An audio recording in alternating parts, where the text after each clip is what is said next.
Doesn't matter where you were, depends on where you're at. You gotta adjust effort and pace to where you're at so that you can allow your body to improve and not push it too far so that it takes you too long to recover and then you start to spiral. So it's Monday, it is 1 o'clock, it's my lunch break, and I'm going to go on an easy run. We're gonna keep it short, probably max 40 minutes. I'm still really tired from Saturday, from 25.4 miles and 4,000 feet of gain, but pretty much all of that at like 9,000 feet or above of elevation. So I'm pretty wrecked. Physically, like I'm not super sore. I can just feel like energy wise I'm tired. But yeah, we're gonna go easy, we're gonna go slow. We're gonna treat this week probably a little lower volume. And yeah, we are breaking out the Ghost Max 2s finally. So we'll be putting miles on these. Stay tuned for a first run review. Or actually the first run review will probably be up before this video. Now it's not super hot out, but there is little to no cloud coverage today. So it's only about 70 degrees. Feels pretty nice. And I got a slight breeze, but I'm taking it super easy. Just gonna try and stay in like the 130s, low 140s, however slow I need to go. Just keep these legs moving and get some blood flow.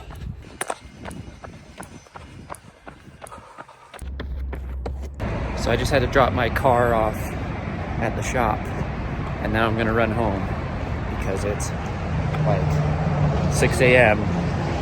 and I have meetings all day, so my wife wasn't gonna be able to drop me off and pick me up and everything. So we may do a double run day of just me running to and from the auto shop.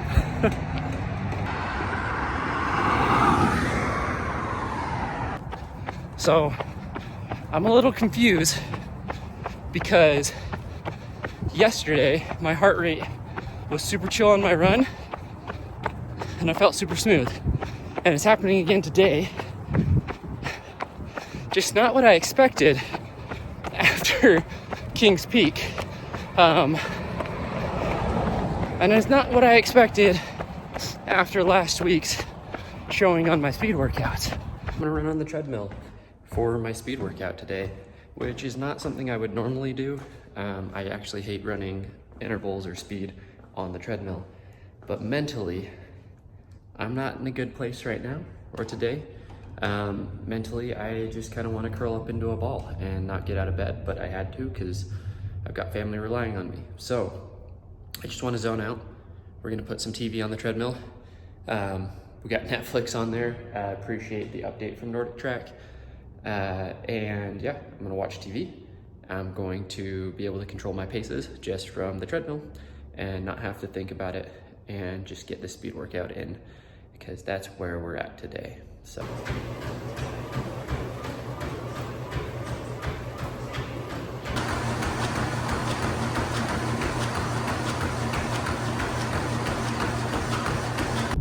Friday morning.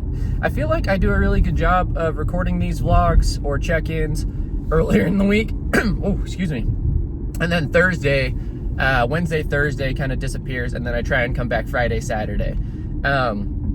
Anyway, because I ran Kings Peak last weekend, and ran is a loose term. We power hiked, we ran, we jogged, we did a little bit of everything. But I decided to treat this week as kind of a deload week, and then shift my 5K strategy to something that is maybe a little bit more manageable for my body in times of high stress.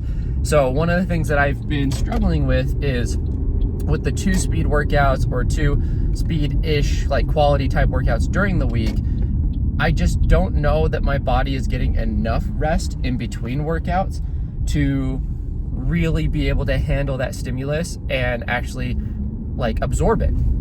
So I was doing like interval style work on Mondays, or faster than race pace on Mondays. Then I was doing more tempo, like slower than race pace, but long style workouts on Thursdays, and then a long run on Saturdays. Now, the question though becomes like, okay, well, did I just burn myself out in mile training, because I was doing mountain summits on the weekend, which were like these big stimulus, this big effort, and just compounding that fatigue.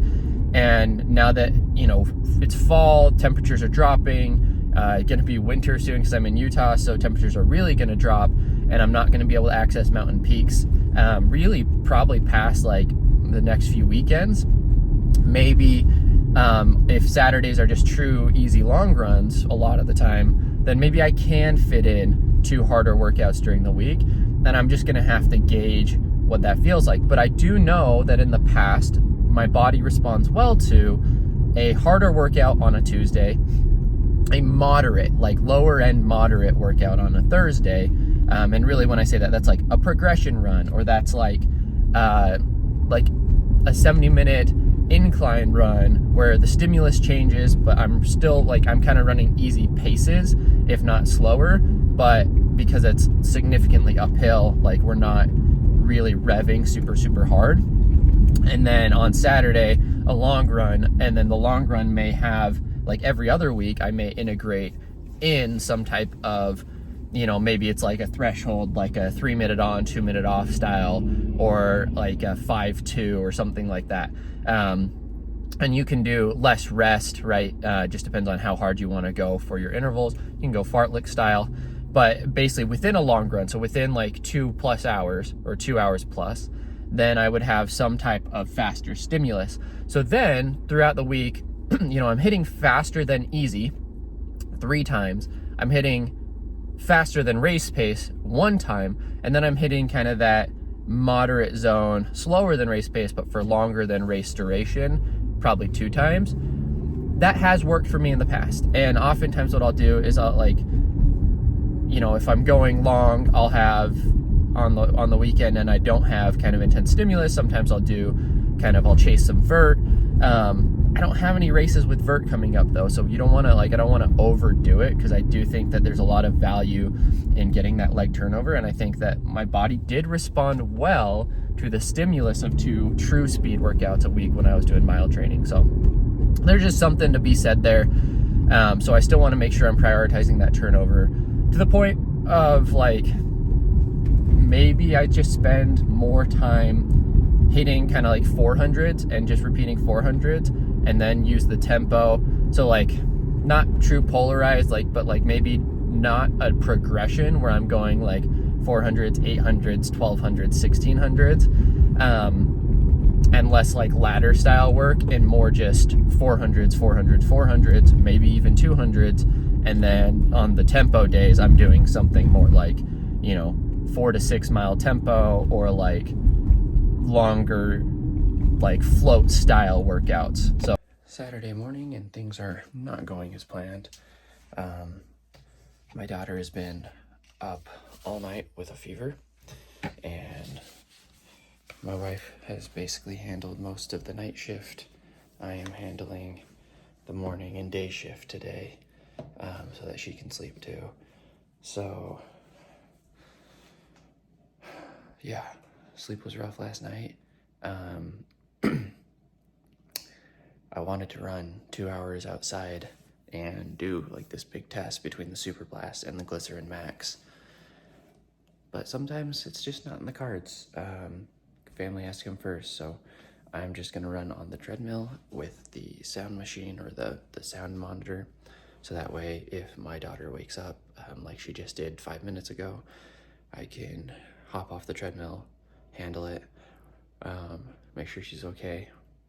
But she's burning up, has very clearly got like the stomach flu or something of that sort.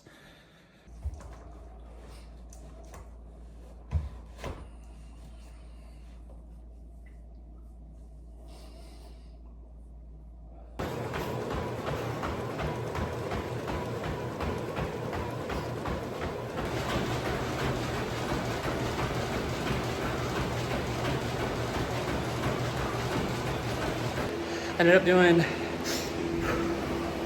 4x1 mile around tempo effort, which for me right now on the Nordic track, 7:45. On the road, 7:25 to 7:30 probably. not where I was, not where I want to be, but it doesn't matter where you were. It depends on where you're at. You got to adjust effort and pace to where you're at so that you can allow your body to improve and not push it too far so that it takes you too long to recover and then you start to spiral. So feel good. I'll take it. I'm gonna hit a mile and a half cool down. We'll call it a good Saturday.